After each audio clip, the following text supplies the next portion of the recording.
Buen día, profesor Robinson. Buen día, queridos estudiantes. Nuevamente regresan a clase. Sí, profesor, y traímos uno nuevo, que el boquiterratón. Hombre, el boquiterratón, páselo, quiero conocerlo. Hombre, ya sé por qué te dicen boquiterratón. Qué bueno. ¿Quiere empezar con nosotros? Sí, profesor, porque ellos me estuvieron hablando y que usted dice palabras raras. Usted dijo que tolerancia, profesor. Y que usted dijo y que usted también dijo y que había una guerra. Ahora mismo me dijeron los alumnos y que ahí habían metido judíos. Pero esa vaina de judíos, ¿qué, profesor? ¿Y por qué rabia a los judíos y cosas así, profesor? Bueno, eso tendríamos que verlo en muchas clases de estudiantes, pero ahora más o menos podemos decirle algo acerca de que lo que nos han enseñado de un hombre proveniente de la tribu de Judá. Ojo, la tribu de Judá. De ese término proviene también judío, los que nacen allí, pero que hay una franja llamada Judea y que ha visto durante toda la historia tanta tolerancia e intolerancia, y que el hombre va viajando en eso. Sí, profesor, así nos dijeron, y también que usted había hablado y que con una universidad de medicina en Venezuela. ¿Y qué significa eso, profesor? Si nada más eso lo pueden tener son los ricos y los millonarios. Bueno, ya tendríamos que hablar de un proceso también histórico, de algo que se llama la clase obrera internacional, que forma parte de las clases marginadas. Cómo se sitúa realmente a ese Jesús que nosotros conocimos y que también fue escatológico, que es el que va dándonos más o menos las cuestiones de ultratumba y que va dando el significado de lo que significa el Cristo de la fe, que se diferencia un poco de el Jesús histórico, que es necesario para también la teología, y que este Jesús histórico no era más que un profeta del cambio social. Y esta posición la representan varios pensadores como Husserl y Sisson, en oposición a Sanders y a Karl Herschel, donde se sitúa a Jesús más en un comienzo y en un contexto realmente social que en un escenario religioso del primer siglo de Palestina. Hay una cuestión donde los contemporáneos de Jesús, aparentemente en temas de fenómenos concretos sociohistóricos, dan la idea teológica o esperanza escatológica. Por lo tanto, este contexto es realmente no más que la misión de un Jesús acerca de su posición frente a la opresión colonial que tenían los judíos frente a los romanos. Y entonces este Jesús se opuso al dominio de Roma y a la colaboración de la aristocracia sacerdotal con Roma. En esta situación colonial de lucha de clases y conflictos, Jesús fue fiel a la tradición profética del Antiguo Testamento. Tomó parte por el pobre y acusó a la clase gobernante. Sin embargo, Husserl indica claramente que este Jesús no estaba interesado en organizar una revolución política, sino una revolución social. Y hay otros como Karl, que sostiene que Jesús fue un reformador social. Y varias ponencias que veremos a través de estas nuevas clases, para poder nosotros situarnos y entender estos términos de judío y Judea y esas cuestiones. Por lo tanto, vamos a partir de lo que estamos viendo hoy, donde está la tolerancia y la intolerancia. ¿Y qué es eso de tolerancia, profesor? ¿Y qué es eso entonces de la Universidad de Venezuela de medicina, ya con aparatos modernos, y donde están los pobres, los por los que luchó aquel hombre, los arrapatientos, como dicen las clases un poquito más encopetadas y vanidosas? Y hoy en día esa universidad de medicina en Venezuela no nada más estudian los hijos de los capriles, los hijos de los guaidosistas, los hijos de los arequistas, los hijos de los partidos tradicionales, donde ellos mismos iban a dirigir los hospitales y la salud y todo el contexto financiero, presupuestal de una Venezuela, para que estudiaran nada más ellos. Hoy en día es pública y es de los pobres, porque es pública, una universidad de medicina, y así se va a extender en varias ciudades y se está extendiendo. Por lo tanto, puede decirnos, profesor, entonces, a fin de cuentas, ¿qué es tolerancia? Pues, bueno, esta palabra de tolerancia proviene del latín tolerantia, que es la acción y efecto Ojo, acción y efecto de tolerar. Tolerar es un verbo. Y también es respeto a la consideración que tenemos hacia las opiniones o prácticas de los demás, aunque sean diferentes a la nuestra. Esto lo podemos encontrar en varios diccionarios como el de la Real Academia de la Lengua Española. La tolerancia es clara del respeto por los demás. Esa es la expresión de ella. Y como tal es un favor, es un valor muy fundamental para la convivencia pacífica entre las personas y se pide por favor que se sea tolerante con los demás. Tiene que ver con el reconocimiento de los otros como seres humanos, con derecho a ser aceptados en su individualidad y su diferencia.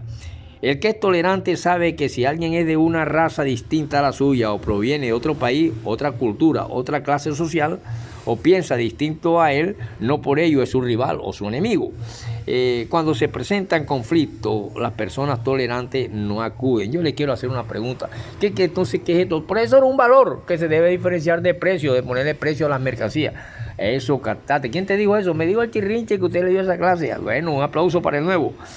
Por lo tanto, tenemos entonces que esta cuestión de tolerante exige muchas cosas. Para nosotros ser tolerantes tenemos que ponernos en el lugar de los demás, en el lugar de los palestinos, en el lugar de los iraníes, en el lugar de los judíos, en el lugar de los que sufren de una u otra manera y que hay que buscar en esas raíces para poder entender a los hombres en combate.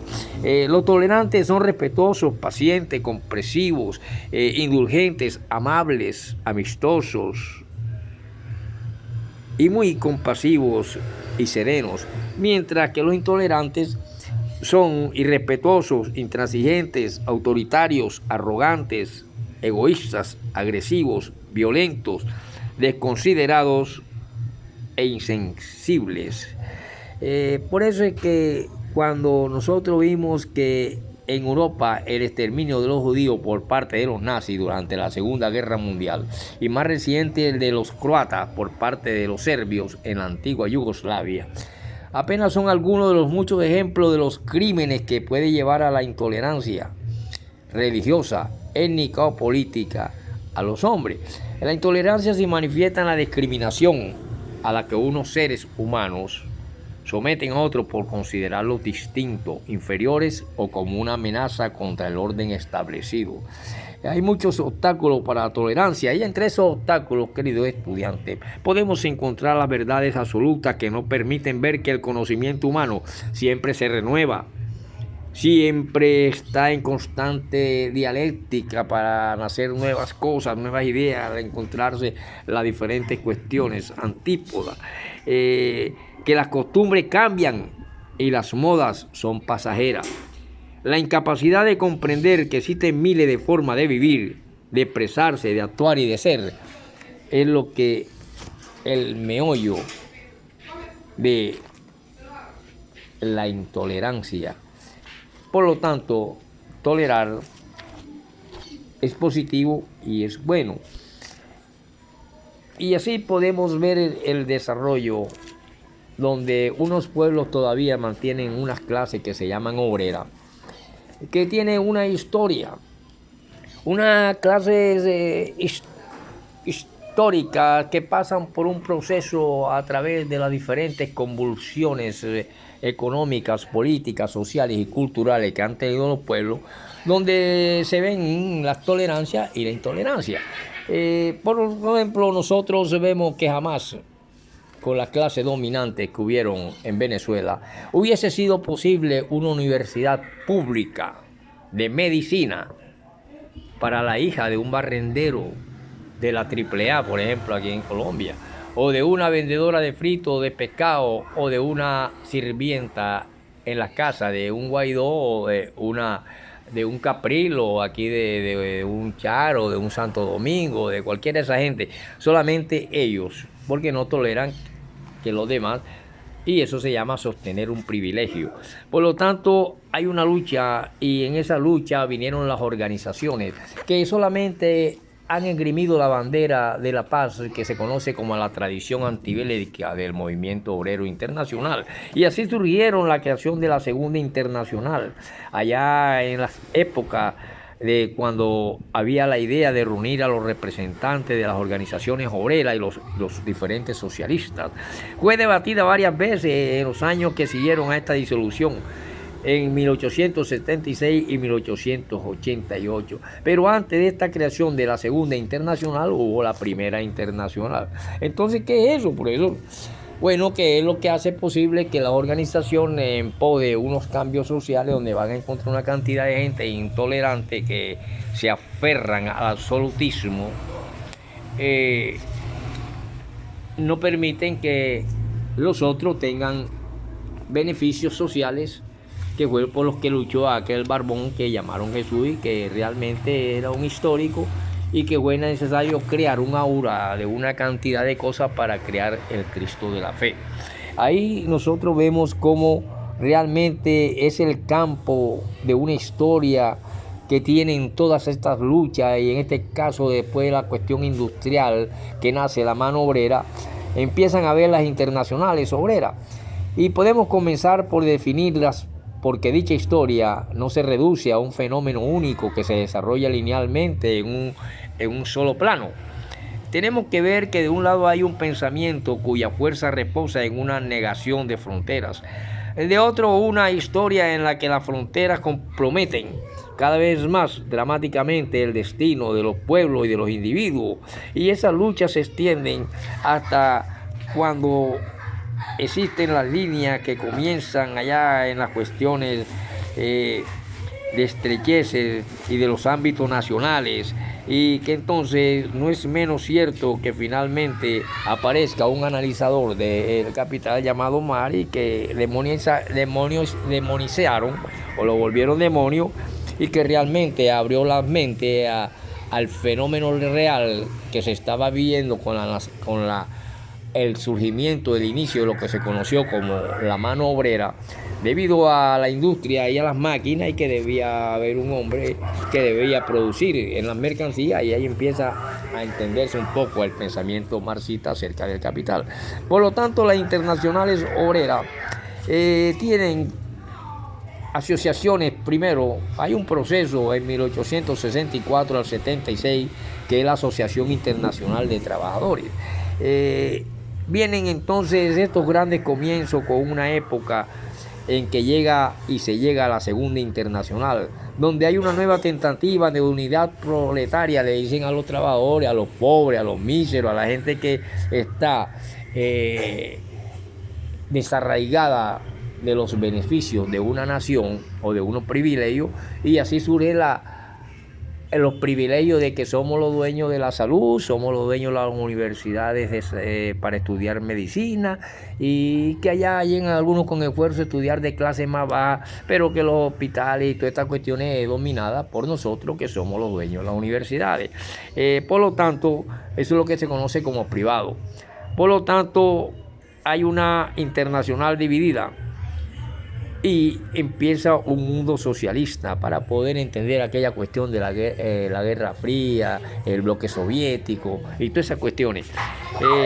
Bajo el signo de la guerra y de la Revolución Rusa, entre 1914 al 43, existe la estrategia de lucha del pueblo mundial entre 1914 y 1920, a la espera de una nueva coyuntura revolucionaria. Allá entre los años 21 y 33 también se ven en estas cuestiones, y nace una nueva ofensiva entre el 34 al 43. Y por lo tanto surge entonces la idea del mundo comunista. Y podemos así concluir y entender un poquito por qué la Venezuela, ahora que penetró al socialismo, ya el pueblo tiene el hijo del vendedor de tinto, el hijo del vendedor de pescado, el otro que no tiene para comer, pueden ir a una universidad de medicina si tienen la vocación, y eso es gracias a un sistema que hubiera sido imposible con un Guaidó, con una Machado o con un Inmundo que estuvo peleando hace poco detrás. Y así podemos entender también las luchas del cercano y Lejano Oriente. ¿Cómo así, profesor?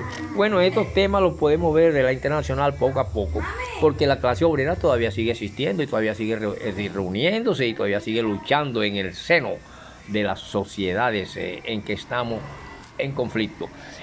Por lo tanto, así le pasa también y le pasó al pueblo de Israel en Alemania, que eran trabajadores y con su trabajo y su cosa lograron una fortuna. Se creó la intolerancia de un nazismo, porque hay nazismo, falangismo, y hay otra tercera corriente que no se puede confundir, que es el fascismo, falangismo y nazismo.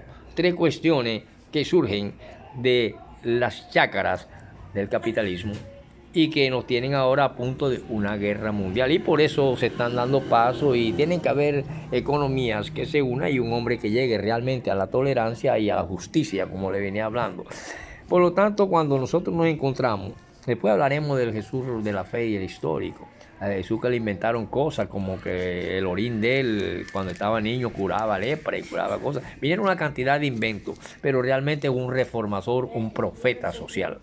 Tenemos entonces que Judá, que de aquí donde viene la tribu de Judá, no era más que un hombre que perteneció a los hijos de Jacob, el cuarto hijo de Jacob, y de su esposa Lea, ¿verdad? Este hombre que aparece allá en el Génesis, allá en el 28, 36, en Corintios y en Crónica, perdón, en el 2.1, después de haber vivido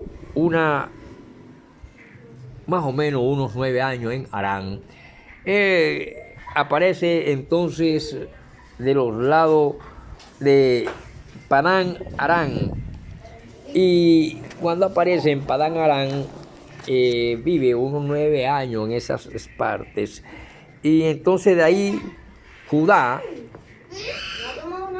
partió junto con toda la casa de Jacob hacia Canaán. Ya estaba Canaán en Palestina. Compárese con Génesis 29:4 y otros libros acá adelante, vamos más capítulos acá más adelante, donde está el 31:17, el 18:41, el 39, etcétera. Usted búsquelo allá, que usted para metido en la iglesia, yo no paro metido en la iglesia. Llega un momento en que este Judá, hijo de Jacob, del cual viene y es la tribu de Judá, de cuya descendencia proviene David y Jesucristo, e incluso la misma madre de Jesús, según, y el mismo José, llegan y residen en Sucot, y más tarde se van a Siquén. Allá en Siquén hay un hombre llamado Hamor, que violó a la hermana Dina, o sea, la hermana de Judá, y que Simeón y Leví la vengaron, matando a todos los varones de Siquén, y pasaron inmediatamente a saquear a Siquén. Judá parte hacia allá y participó en el saqueo de la ciudad. Eso lo pueden encontrar en Génesis y lo pueden encontrar hasta el capítulo 25, versículo 29, habla de esta cosa. Hay relaciones con José. En el transcurso del tiempo, Judá y sus otros medio hermanos le cogen odio a su propio hermano José, porque era muy apreciado y muy querido por Jacob. Y ese odio fue el que hizo que ellos lo vendieran, posiblemente ahí entre Madián y el paso de la fortaleza, que le hablé, donde se compraba y vendía esclavos, muy cercano a Egipto. Y por eso él llega allá. Llega un momento en que nosotros vemos una caravana de ismaelitas, y esa caravana de ismaelitas que ustedes han visto en las películas y toda esa vaina, Judá, en ausencia de uno de ellos que era hermano llamado Rubén, convenció a los demás y vendieron al muchacho. En ese entonces José suplicaba que no lo vendieran. Lo vendieron por 20 pedazos de plata, 20 moneditas de plata, y que vendrían siendo 44 dólares hoy en día. Y después de ahí viene una familia de Judá, y de este Judá viene la tribu de Judá, y viene también el término judío, y viene que está en la franja de Judea, las 12 tribus de Israel, y de ahí proviene lo que se conoce como judaísmo. Y de esas cuestiones que ya le dije, que hubieron una guerra civil, una cuestión después acá en la época de Salomón, de David, que provienen de esas cuestiones, hay muchas profecías acerca de estas cuestiones con David y esas cuestiones. Y así podemos entender de dónde proviene el término judío. Y nace el judaísmo, que viene siendo ya diferente porque es la religión que profesaron los judíos o que profesan los judíos. Y que esto se encuentra en Gálatas 1, 13, 14. En el siglo de la era cristiana, las diversas formas del judaísmo no se basaban en ningún momento. Ojo, el judaísmo en los primeros siglos no se basaban en ningún momento en las escrituras hebreas. Los saduceos rechazaban las enseñanzas bíblicas de la resurrección y negaban la existencia de ángeles, mientras que los fariseos, otro partido político también judaísta, sí creía estas cosas, y hay entre ellos fundamentalmente antagonismos bíblicos y controversia en cuanto a la tradición de la ley. Y así podemos ver que entonces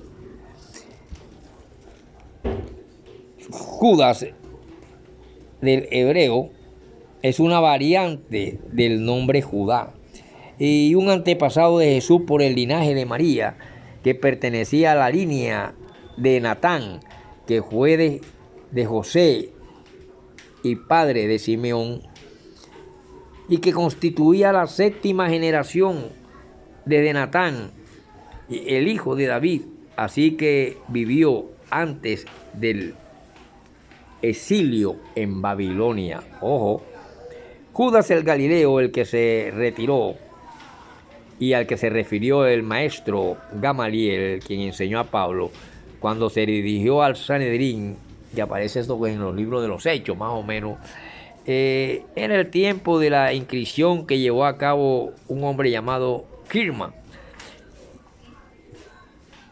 de Siria en el siglo VI de la era cristiana. Judas encabezó una sublevación judía, y Josefo, que era un historiador, lo menciona varias veces e informa que inició e incitó la rebelión, y que esa rebelión, que sucedió varias veces, e informó e informaba y llevaba a la incitación a la rebelión a los nativos. Y así esas palabras van entrelazadas, pero que Judá del Antiguo Testamento y Judas llevan se puede decir, un cordón umbilical que pasa del Antiguo Testamento al Nuevo Testamento, y por eso encontramos nombres como Judas normal en el Nuevo Testamento, y que son diferentes a Judá, la tribu de Judá, y que Judá fue un hijo de Jacob, el cuarto, se puede decir. Y todas esas luchas de clase, hasta la forma de vestir, eran diferentes entre los patriarcas, entre los súbditos y esas cuestiones, y los sacerdotes mismos del templo eran diferentes a los demás habitantes. Y así sucede en las cuestiones religiosas, donde las vestimentas sacerdotales son diferentes al común y corriente que compramos en Pica Pica y vamos allá a Tierra Santa, compré un pantaloncito ahí de todo cachureto, barato, mientras los sacerdotes no. Y eso se llamaban clases sociales.